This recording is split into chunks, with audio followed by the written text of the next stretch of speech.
Próximo, carta do leitor. Olha, isso aqui, antigamente, para mim, é comum, né? Eu até fico surpreso que o pessoal mais novo não lembra. Mas, ó, o que é a carta do leitor? É quando as pessoas opinam sobre aquilo que o cronista, sobre aquele editora, o editor-chefe escreveu sobre aquele assunto. É muito comum, por exemplo, que quando acontece um tema muito relevante na sociedade, um editor de algum jornal escreve sobre aquele assunto, tá? Só que em alguns casos, em alguns momentos, a gente tem a opinião das pessoas em comum para falar sobre o que elas acham. E o que era legal nessa época? Que a opinião dos leitores geralmente era oposta à da visão do editor. Nem sempre, tá? Mas às vezes contrariava a própria opinião do jornal ou do próprio redator. E era legal, a gente via visões diferentes sobre algum assunto, a gente aprendia, tinha uma reflexão maior nessa época e todo mundo gostava de ouvir opiniões diferentes. Bons tempos que não voltam mais. Propaganda, pessoal. Propaganda, nem preciso dizer o quão importante que é. Bom, ela é feita por vários motivos, mas os principais, primeiro, é para vender alguma coisa.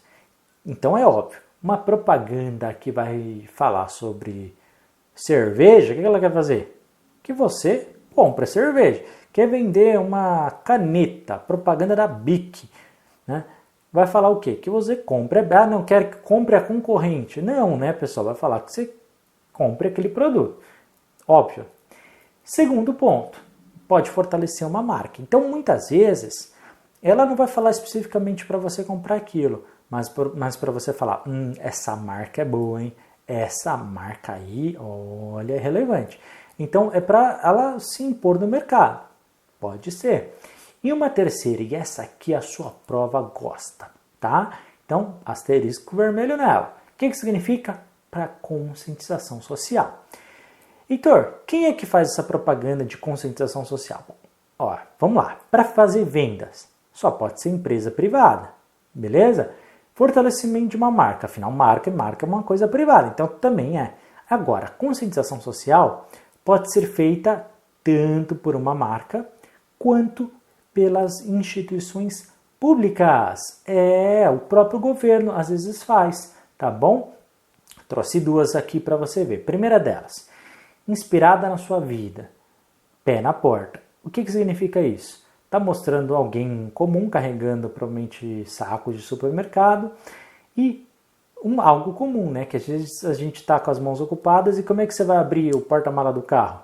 Então, nesse caso, né, a propaganda do carro está fazendo uma publicidade, uma propaganda sobre que o sensor, né, para você abrir, fica embaixo e não atrás. Tá? Então, com o pé, você conseguiria, passando ali o pé, abrir o porta-malas, tá bom? E falando um exemplo do dia a dia, apenas numa imagem. Já na segunda, a imagem da direita, você tem ali uma imagem, né, de uma cerveja e escrito ali bem pequenininho. Agora você vê e depois na imagem seguinte, agora não. E aonde, né, você abriu a parte do metal, onde você abriu a bebida, é uma pessoa andando ali de bicicleta. É como se a cerveja fechada, ou seja, se você não beber a cerveja, você consegue ver as pessoas que estão ao seu redor quando você dirige. Agora, se você abrir a latinha e ingerir a bebida alcoólica, né, você não vai ver mais tão nitidamente as pessoas, tá? E aí, então, isso é e depois vem embaixo escrito, evite acidentes, não beba e dirija. E isso é uma propaganda da empresa, nesse caso da Fiat, tá bom? Então, uma empresa de carro, não é uma empresa de cerveja, obviamente, senão ia estar falando mal dela mesma. Então, ele quer falar, olha, se você vai beber, não dirija, tá bom? Atenção muito forte, presta atenção em mim agora, presta atenção. Não quero que você confunda uma coisa. Na propaganda, o autor do texto não é o produto em si, são coisas diferentes, tá? Então é óbvio, mas na hora da prova, nem tudo que é óbvio a gente lembra assim com tanta facilidade. Vou repetir, o autor do texto não é o produto, não mistura. Heitor, pode me explicar? Sim. Por exemplo, uma propaganda do governo que apareceu. Já apareceram duas e o pessoal confundiu. Quando ele falou, vamos mudar o Brasil, era uma propaganda do governo. O que significa isso? Significa que o governo quer se unir a você e quer mudar? Será mesmo? Segunda propaganda que já apareceu. Estamos juntos no combate à fome. Propaganda também do governo. Quer dizer o quê? Que todo mundo do governo está combatendo a fome junto com você que está lendo essa reportagem e vão juntos acabar com a fome? Não, pessoal. O autor é diferente. É isso que eu quero te explicar hoje. O autor só se coloca em pé de igualdade com a pessoa que está lendo o texto, falando, nós juntos vamos mudar, nós juntos estamos fazendo, só para se aproximar do leitor. Só por isso. É uma estratégia comum na publicidade, chamada estratégia de convencimento, tá bom? E o autor, pessoal, ele apenas escreve. O autor, presta atenção. Autor apenas escreve, o autor nunca participa. Vou repetir, autor apenas escreve, nunca participa na propaganda, na publicidade. Combinado? Bula. Bula, pessoal. Bula, ela serve, é uma bula de remédio. Se você abrir todo o remédio, vai ter sempre ali, ó. Eu, por exemplo, ó, vou pegar aqui, ó, um remédio que eu tenho aqui, um dos dezenas que eu tomo, né? Você sabe, né, que eu tenho aquela doença lá, já expliquei para vocês. Vou abrir aqui para vocês aqui, ó, só para você ver, todo e qualquer remédio vai ter isso. Então você pega ali a bula e nada mais é do que, ó, tá vendo aqui? Tem uma lista de um monte de coisa. E aqui ó, tá falando, ó, leia com atenção. E aí vai falar para que serve, vai falar quando que eu tenho que tomar, os cuidados, advertência, precauções, como que eu tenho que tomar. Está falando o que tem que tomar pela boca, ainda bem. Qual é o conteúdo da embalagem? O que acontece se eu esquecer de tomar? E efeitos secundários? Então vai ter várias informações aqui. Todo remédio tem isso aqui, tá bom? E o que vai conter essa bula? A bula vai conter ali, entre outras coisas, vai conter informações, vai conter ali composição do medicamento, vai ter ali instruções de uso, quantidade, quantas usar por vez, quantas contraindicações, efeitos colaterais. Só não confunda uma coisa. O que é uma contraindicação? São aquelas pessoas que não podem tomar o medicamento ou temporariamente ou mesmo de vez, né? Por exemplo, grávida. Grávida tem muita contraindicação para vários medicamentos, tá? E o que é o efeito colateral? Uma vez perguntaram isso. É aquilo que, olha, se você tem tal doença, tal problema, você pode tomar. Só que é o seguinte, algumas pessoas podem ter um efeito secundário que não tem nada a ver com o seu remédio. Você está tomando um remédio para, sei lá, dor no pé. Mas olha, quem toma geralmente pode ter, sei lá, coceira na orelha esquerda. Vai saber. Pode ser, é um efeito colateral. Então não tem nada a ver com o pé, a orelha. Pois é, mas é um efeito que dá. Tá bom? Tem um outro remédio que eu tomo, por exemplo, que me ajuda muito no alívio das dores lá que eu tenho e tudo mais. Só que eu no dia seguinte eu pareço que cresci 3 vezes mais meu tamanho, né? Então eu incho bastante, fico grande. Agora, é um efeito colateral. Vai me prejudicar meu problema de saúde? Não, corrige inclusive, mas tem esse efeito. E como o efeito é menos grave do que o meu problema de saúde, então tá tudo certo. Por acaso não é esse, é um outro remédio, mas acontece. E por que é importante a gente ler sempre a bula? Já perguntaram isso também na prova do Enseja.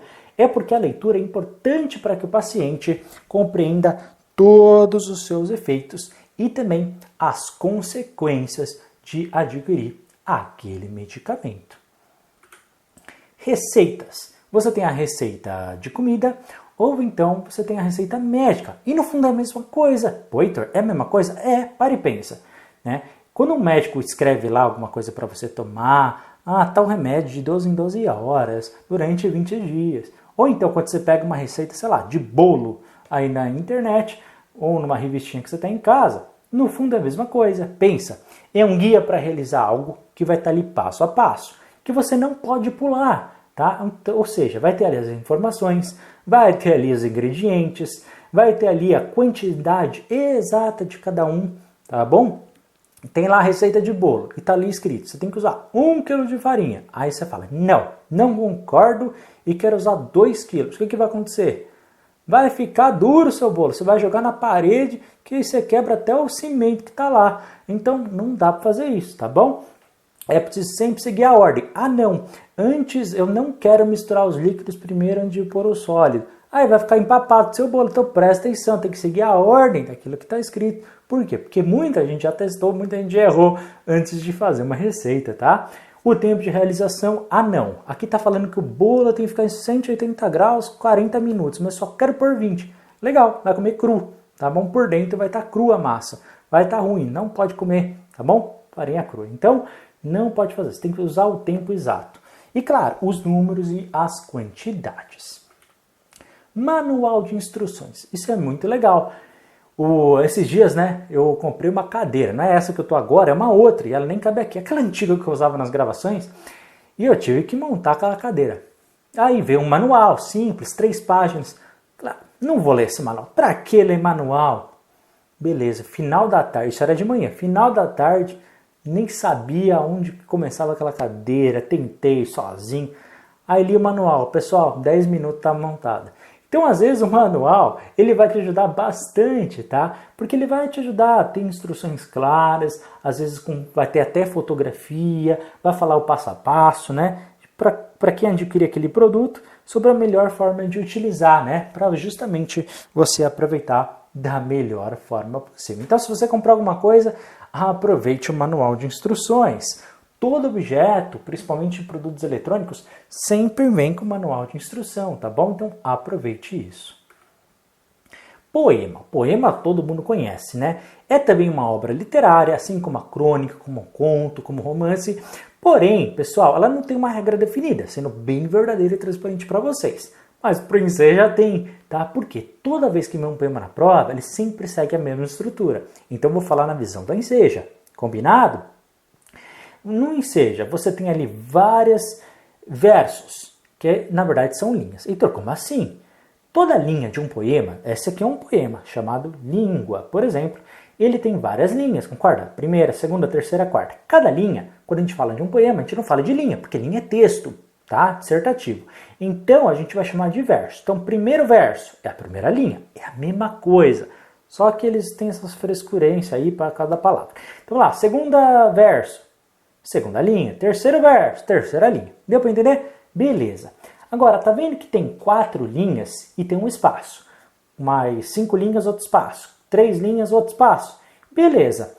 Todo conjuntinho desses, do primeiro, segundo, terceiro e quarto, cada conjuntinho a gente vai chamar de estrofe, tá bom? Então você tem 1, 2, 3, 4 estrofes nesse poema. Toda vez que tem um espaço maior, a gente está falando aí de uma nova estrofe. O que é estrofe, Heitor? É conjunto de linhas, ou melhor, conjunto de versos. Fotografia. Nada mais é do que um contexto não verbal, não é verdade? Como a gente já viu. E sempre, pessoal, presta atenção. A gente já falou que todo texto tem um objetivo final, ou para convencer ou para conscientizar. A fotografia é a mesma coisa, tá? Quando a gente fala, por exemplo, né, da cor de uma fotografia ou a ausência dela, se ela é preta e branca ou não, qual o ângulo dessa fotografia, qual que é a sombra, quais são as informações de objetos que tem numa fotografia ou a ausência deles, tudo é muito pensado pelo autor da fotografia e tudo isso tem a sua relevância, tá? Então uma fotografia, pessoal, é um texto sim, tá? Tudo que tem numa fotografia é relevante, cor, ângulo, sombra, objetos, pessoas, tudo é muito importante.